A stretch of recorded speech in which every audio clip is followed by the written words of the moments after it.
You know, Netflix gets a lot of hate for releasing bad movies, ridiculous teen dramas, and sometimes even morally questionable content. With the recent surge in Netflix original releases, however, this is not much of a surprise. I totally understand the point of view, as I've watched my fair share of horrible, weird, just plain boring Netflix movies. The memes are funny too, so who really cares, honestly? Well, I mean, I do, hence this video. But just ignore that part, okay?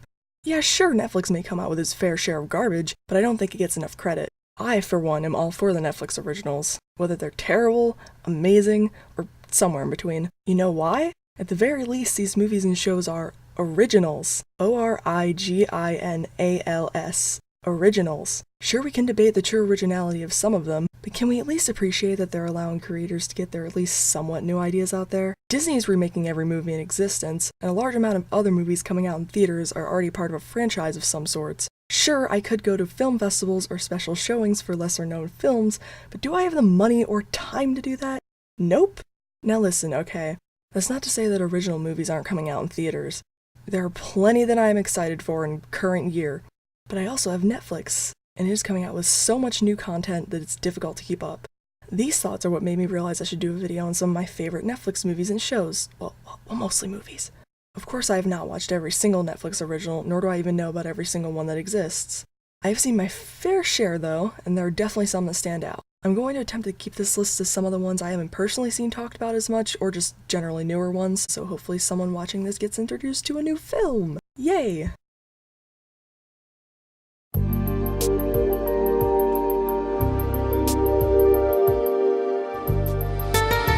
Sony is a film that primarily focuses on two female cops, Sony and her boss, Kalapana. They work in Delhi and specialize in stopping violence against women. Throughout the course of the film, they each run into problems with their work and personal lives that end up being similar in theme despite the differences on the outside. I adored this movie, however it's not for someone who wants a light-hearted, fast-paced drama. It is quite dark and the absence of music in the film gives it a harsh realism. The two main actresses are incredible throughout the whole film, and there weren't any bad performances by any supporting characters. I should also mention that the way this film was shot was, like, amazing? There are a lot of long scenes in this movie that were completely shot in one take, or if not one, very few. These shots aren't show-offy either, they fit in well with the film and make it seem as though we're really seeing the characters just living and experiencing the events that take place. I will admit the film is quite slow and there are occasionally scenes that drag on a bit, but if you're up for an interesting and refreshing film, I would definitely give this one a try. There's also plenty of commentary on gender in India, so if anything like that sounds interesting to you, give it a watch. कभी-कभी लगता है सब ठीक होगा। तो बड़ी mood में लग रही। फिर लगता है वैसा ही।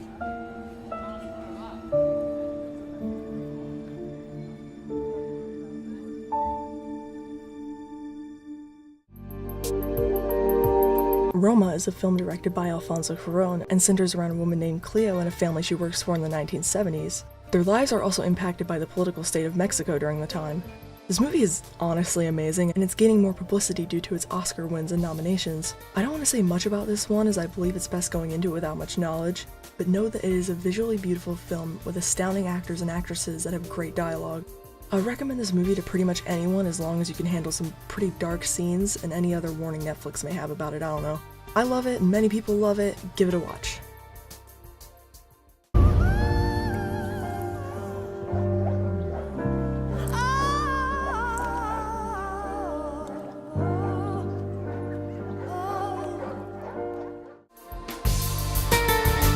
The Ballad of Buster Scruggs is a Coen Brothers anthology that presents 6 stories set in the old American West. This movie is wonderful, showing multiple different storylines all influenced by the time period.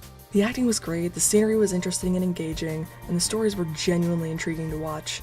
I will admit that for me personally, there were certain stories that I enjoyed more than others. My favorites were the first, the second, and third ones, but that doesn't mean they'll be yours. I would recommend this movie to pretty much anyone, and especially those who enjoy the Coen Brothers films or period pieces in general.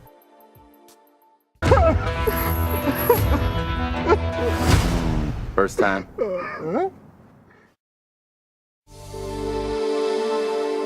Last Hangover is a short film that depicts Jesus' apostles waking up after their last supper with Jesus only to find that he's gone. The runtime of the film is shown in flashbacks of them attempting to figure out what happened to Jesus. So I'm not gonna lie here, I was about to watch something completely different when I saw this image on Netflix, and I just couldn't resist watching it. And boy am I glad I did. This concept may seem a bit unoriginal, but there was something so refreshing about the comedy in this film. All of the acting was great and the dialogue was amazing too. I'm also very happy with the length, because if it were a full-length feature film it may have overstayed its welcome a bit. Unless you're offended by people poking fun at Christianity, you'll most likely get something out of this movie. There's a good mixture of subtle humor, spastic humor, and exaggerated humor that makes this a super fun watch. I get the vibe that everyone involved in this film had a blast making it, and I feel like it's the wholesome comedic experience that we all need more of in our lives. Give it a watch. Olha aí, congelou!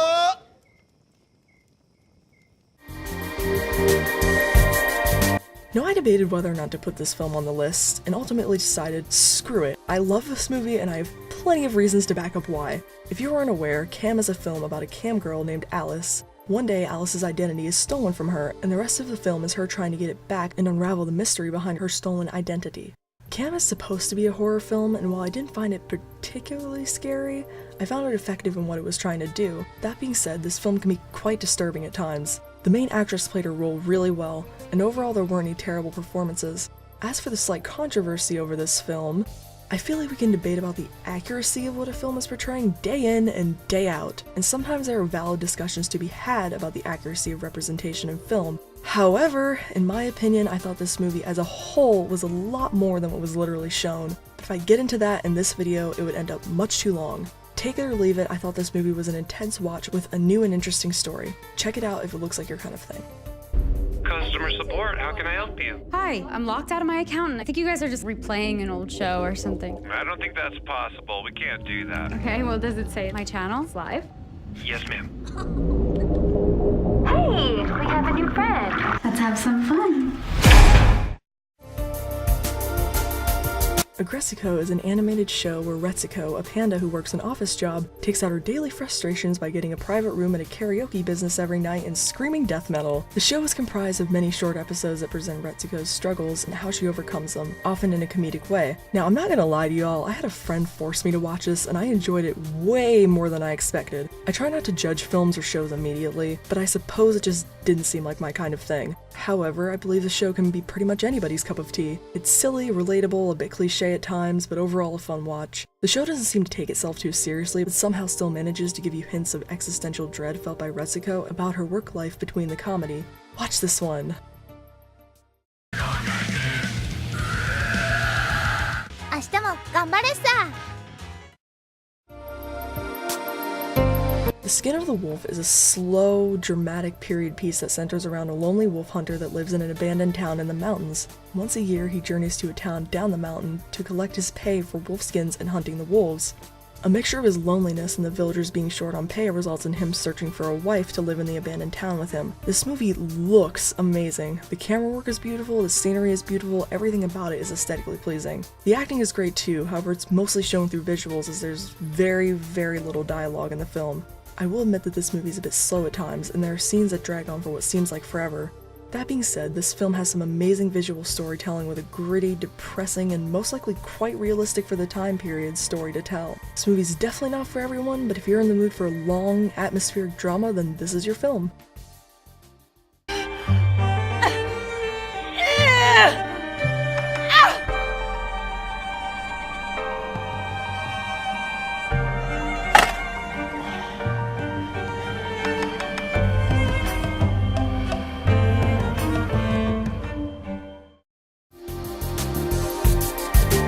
Endgame is a documentary that shows the grim reality that many severely ill people must face, death.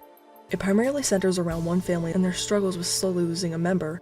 It also shows the grim reality of many patients who have to discuss death, think of their after-death arrangements, and decide whether or not they want to continue treatment or just live with the limited time they have left.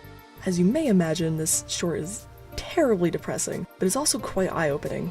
I don't have much to say about the quality of this one other than it has an amazing ability to show you all of the terrifying reality for these patients. I think it's important people see this because it's easy to forget how awful being terminally ill can be. I would recommend everyone give this one a watch, but maybe don't do it if you're really down, okay? The reason to be here today is really to continue to talk through this crazy thing called death. It could be terrible, but it could be wonderful. This part of my life is wonderful. Doing this work and being near people who are at the very, very end. everything I've ever seen would suggest that wherever we're going, I don't know that it's so bad. On a lighter note, Timeshare is a wild movie, y'all. It centers around a family that goes on vacation and just everything goes wrong. That's all I'm gonna say, honestly. Well, that's a lie. I will say that this movie is definitely not everybody's cup of tea. The movie is a slow burn and a lot of people will be disappointed by the ending. It also has quite a strange, almost David Lynch-esque way of storytelling that some people will be turned off by. Me, however, I loved and kind of hated this film. Timeshare is the most anxious I have felt during a film in quite a long time, and there's a lot of interesting commentary on big business, specifically the vacation industry, to be unpacked. The acting was generally pretty good, and there were some interesting shot choices, and it was an overall unique experience. If you like weird movies with potentially really deep commentary and a consistent feeling of horrible dread, give this one a watch, I suppose. I enjoyed it. Me da mucho gusto compartirles que a partir de hoy formaremos parte de la familia Everfields International Resorts.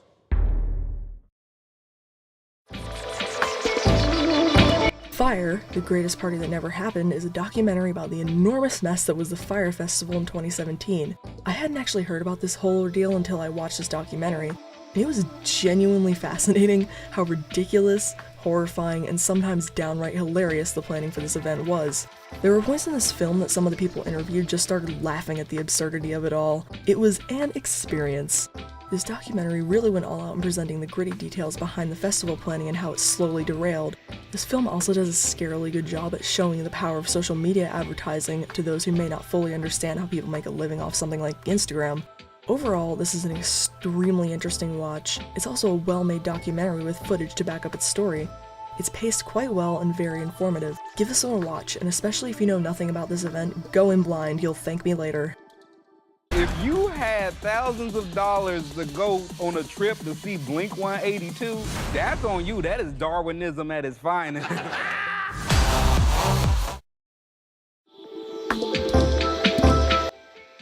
Shirkers is a documentary that centers around a woman named Sandy Tan and her endeavors to make a film called, surprisingly, Shirkers when she was younger. The footage in the documentary is incredibly interesting, appealing to the eye, and becomes increasingly intriguing as the story progresses. Sandy Tan does a fantastic job narrating this documentary and showing the many people involved in making her original film. There is a ton to dissect in this documentary, which makes it even more fascinating to watch. I know that I am, again, not saying much about this one, but this documentary is especially good with no context, so I'll just jump right in and enjoy the ride. When I was 18, the thing I wanted more than anything was to make a movie. I had the idea that you found freedom by building worlds inside your head. That you had to go backwards in order to go forwards. But I never imagined it would end this way. Whenever you're ready. Now.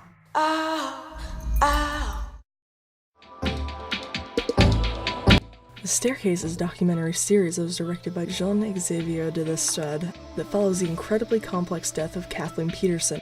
The largest part of this show, however, centers around Michael Peterson, who is the main suspect in her death. It is a true crime drama that is not only interesting for the case it documents, but for the dedication of the crew for capturing everything. Not to mention the multi-layered personality of Michael Peterson himself. The history of this show is also super interesting to read about, and I recommend to any of you that watch it to read about just the amount of time that was put into the filming. Overall, this series is well shot, well edited, and has a genuinely intriguing story with interesting and real people to tell it.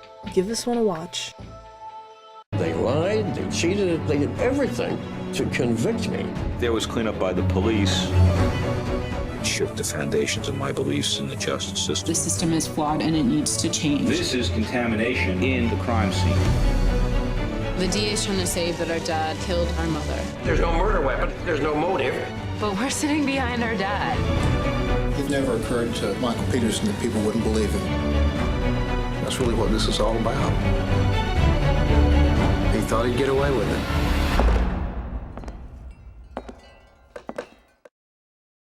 Well, lads, that's the end of my list for now. I sat through a lot of boring and a lot of bad movies to get a list that I thought was substantial, so hopefully somebody gets something out of it. I'm sure that by the time I finish recording and editing this, there's gonna be a bunch of great new Netflix originals that will have come out, and I'll feel like doing a whole other list. Oh well though. I thoroughly enjoyed all of the movies and shows on this list, and I'm looking forward to viewing them again. The genres of these are kind of all over the place, but you know what? That's fine. There's something for everyone then, I hope. If you made it this far in the video, then thank you. You can subscribe if you want, or just leave me feedback in the comments, or whatever. That's all for me in this video, I suppose, so goodbye.